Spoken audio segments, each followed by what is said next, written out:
jeune guerrier. Aujourd'hui, je vais te présenter 4 nouvelles espèces de fous.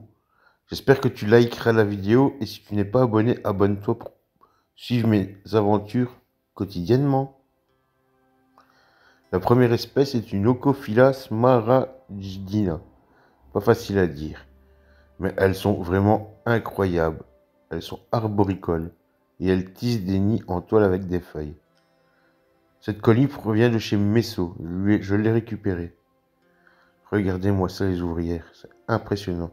Il doit y avoir une centaine d'ouvrières du couvain. Et le setup est vraiment chouette. Avec une plante naturelle, etc. Franchement, c'est vraiment top. Regardez-moi ça, ces ouvrières, elles sont toutes jolies. Et super agressives, on dirait pas comme ça, mais...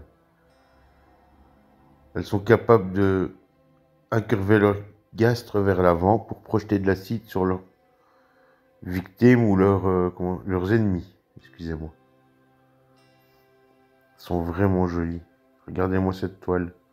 Impressionnant. Elles prennent les larves pour tisser leur nid en fait. Certaines ouvrières rabattent les feuilles, les tiennent pendant que les autres tissent. C'est un peu fou comme comportement. Regardez, je secoue un peu la branche, vous allez voir, ça va sortir. On les voit dans le fond qui sortent. Juste pour vous montrer. Regardez ça, il y en a de partout. De partout, partout.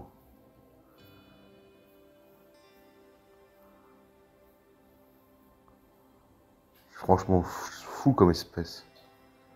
J'espère que cette première espèce vous régale. Car franchement, pour l'observation, c'est fou. J'adore les observer. Regardez leur gastre. Quand elles sont en alerte, elles le redressent vers le haut. Et elles sont capables de le plier plus vers l'avant pour vous projeter de l'acide. La prochaine espèce est tout aussi belle, vous verrez. On recule un peu pour vous montrer.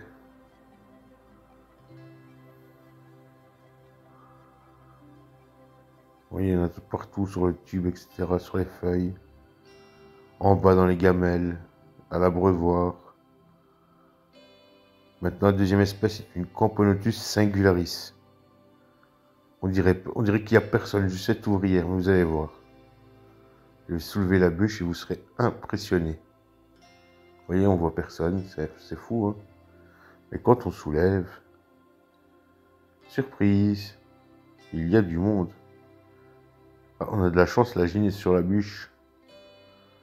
Regardez. Sa Majesté entourait toutes ses ouvrières. Et il y a du couvain, des cocons et quelques larves. C'est prometteur, franchement. Il n'y a presque pas de major, donc ça me dit vraiment que c'est prometteur. Un petit tour du setup, simple et basique. De la terre avec de l'excavator, une bûche, un abreuvoir, une gamelle de liquide sucré, quelques petites plantes en décoration, et ça fait vraiment le travail. Elles sont en cuve naturelle.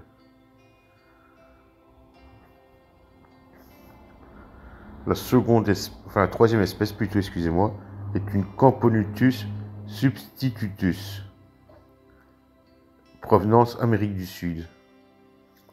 Je l'ai racheté à la fourmi gauloise. Elle est vraiment super jolie. Il y a 3 versions. Celle-ci serait la version Bright. Et il y a une version Dark et une version, je ne sais plus vous dire le nom, mais il y a 3 variations de couleurs chez cette Camponotus. Pour la gine en tout cas. Pour les ouvrières, c'est moins bien décrit sur internet et dans les explications scientifiques. Regardez ça, elles sont toutes jolies. J'ai hâte de voir les majors de cette espèce, ils doivent être vraiment magnifiques. Regardez, on voit la pilosité sur l'ouvrière, c'est fou. La prochaine espèce sera bien plus poilue. Ce sont les Camponotus mutilarius.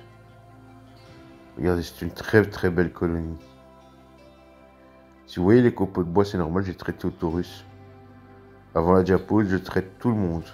Même si elles ne feront pas vraiment de diapause vu leur provenance. Juste une petite pause hivernale, mais je vais attendre de voir si la gine pond avant. Le setup est assez basique aussi. Plusieurs tubes, vous voyez. Elles ont aménagé le sec, allez comprendre pourquoi. C'est une espèce qui aime l'humidité pourtant. Mais regardez-moi ça, ce monde. Ah, vous voyez deux tubes qui servent aussi pour l'humidité, un abreuvoir, une gamelle. Assez simple. Ah, une ouvrière se délecte de liquide sucré. On va se rapprocher. On voit un peu ce qu'elle fait. Regardez-la boire. Des vrais gloutonnes. Désolé, j'essaie de bien faire la mise au point. Voilà. Vous avez vu ces couleurs, c'est franchement fou. Elles dégagent une odeur florale quand on les énerve.